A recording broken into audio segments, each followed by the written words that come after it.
whole time. He was still on the phone as she started to muster up the effort to get out of the car. She eased her swollen belly in the vague direction she wanted her body to go in, hoping the rest would follow. Looking down at the carefully chosen acre of magenta polycotton flowing in all directions over her lumps and bumps, she hoped she looked like a woman in control of her pregnancy. But the memory of the lack of control that had landed her here in the first place led to the all-too-familiar sensation of a fist grasping tightly around her heart. She looked over her shoulder, seeking Ben for some reassurance, and caught sight of his knees for the first time, which were decorated in school pitch mud.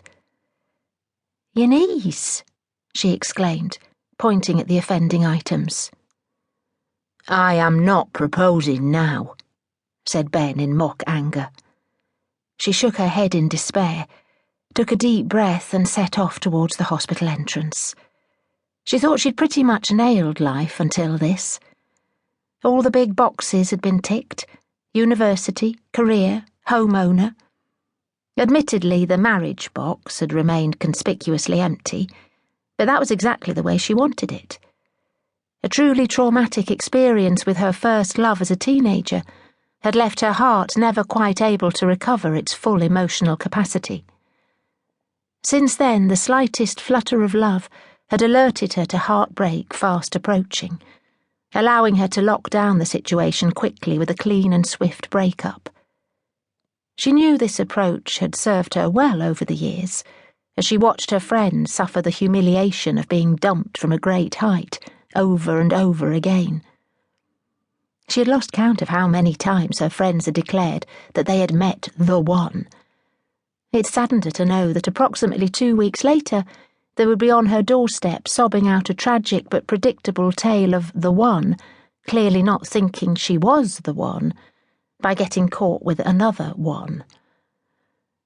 She would patiently pour the wine whilst they poured out their hearts, until inevitably the night would end in drunken dancing and singing round her dining room table to boy band music.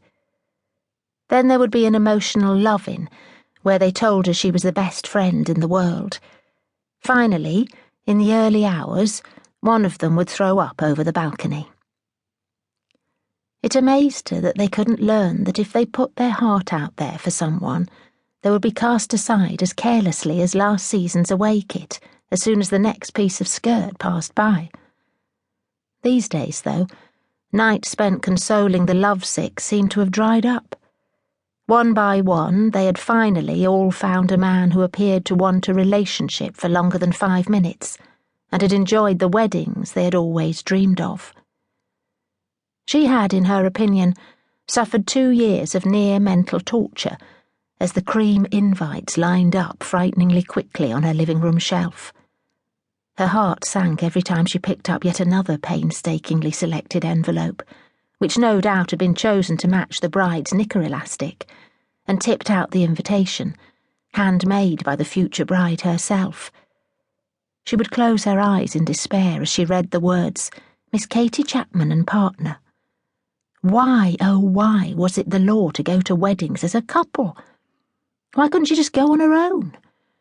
Was there some terrible fear that single people at weddings were bound to run off with the bride or groom given half the chance? Was it one of the wedding vows?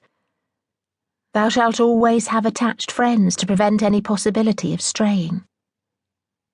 It made her dread the so-called happy events, forced as she was to find some random chap she had once had a drunken snog with, who in exchange for free food and alcohol could endure the steady stream of well-meaning relatives saying, "So, will it be you next?" Eventually, she had decided enough was enough, and that she should make a stand for all strong, independent women and stop pandering to the stereotype that happiness was attached to a man. When she was next invited to a wedding, she made the genius decision to take Daniel from the advertising agency where she worked. The look on the face of Laura's great-aunt, who was making polite conversation during the wedding breakfast, was a joy to behold. Daniel sweetly told her that yes, it could be him next, as he had been seeing his boyfriend Rob for over 6 months now, and neither of them were having sex with anyone else. Unless you count